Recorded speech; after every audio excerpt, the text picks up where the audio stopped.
It's time for what may be considered the least fun day in the garden unless you're an exercise freak. It's the hardest work, the least to show for it at the end of the day, but it's arguably the most important day you'll ever spend in your garden, getting the bed ready for planting. In this case, we're in the vegetable garden. We're going to do something called double digging. All that is creating a trench by digging the depth of one shovel, placing that soil off to the side, we're going to need it a little bit later, and continuing this process through an entire row of the garden, creating a nice trench about 10 to 12 inches deep.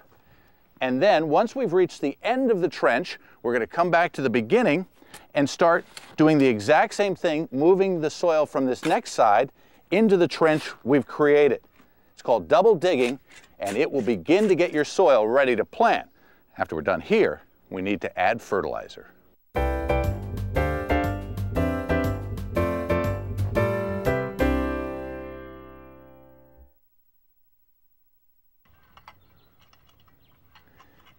If we had real acute hearing, we could hear all the little microorganisms in the soil right now screaming with joy because they know the double digging's done. I've raked and smoothed the garden and they know it is dinner time. This is a vegetable fertilizer combination I have used for years and have grown the most gorgeous tomatoes and zucchinis and peppers and melons and lettuce and corn and you know the rest, on and on and on.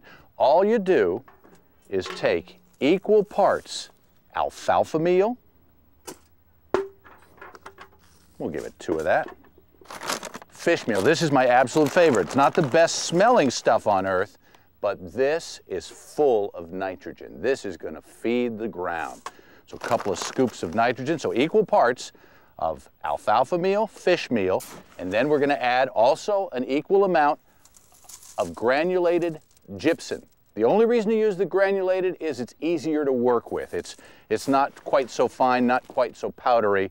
And this is going to add calcium and help to keep the soil in your garden broken up. That allows the roots to get down and dig real deep and grow very healthy.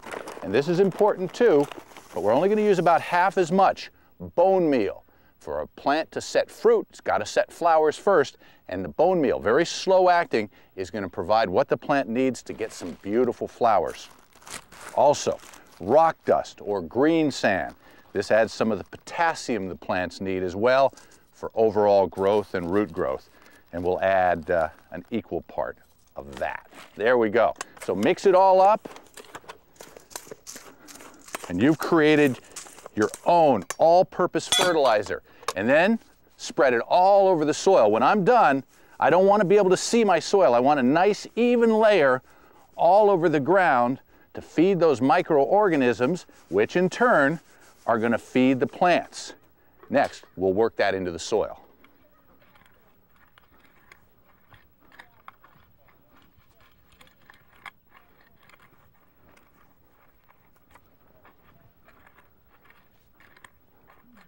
Now, there's a fair amount of vegetable gardening that's done before the vegetable season. You would do it in the house.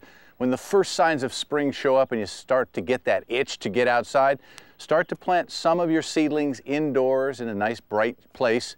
And also, make a map. Have an idea what your vegetable garden is going to look like, where different plants are going to go. That way, when you get out into the garden on a beautiful, gorgeous day like today, you'll be ready to go. Now, after double digging and fertilizing, I'm beat. I don't want to bend down anymore. Or maybe you have some sort of issue where bending down gets harder and harder for you. I have got a tip for you. All you need is a good piece of PVC. You read your seed packet, in this case it's pumpkin seeds, see how deep they're supposed to go, and just simply drop it down the pipe, lift pipe, there's the seed, and then you can tamp it to the depth that it's supposed to be. Now, that works well for big seeds. How about those little seeds that are always hard to deal with? Things like tomato seeds or carrot seeds. My fingers are sort of big and clumsy, so handling them is not an easy thing to do. Here's the answer. Stop by the local diner, eat dinner, get a toothpick, get the end good and wet, and then into the bag you go.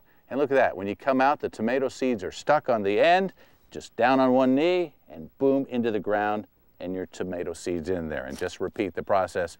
Although there is a little dirt on the end of your toothpick now, you may want to choose a different way of getting it wet the next time.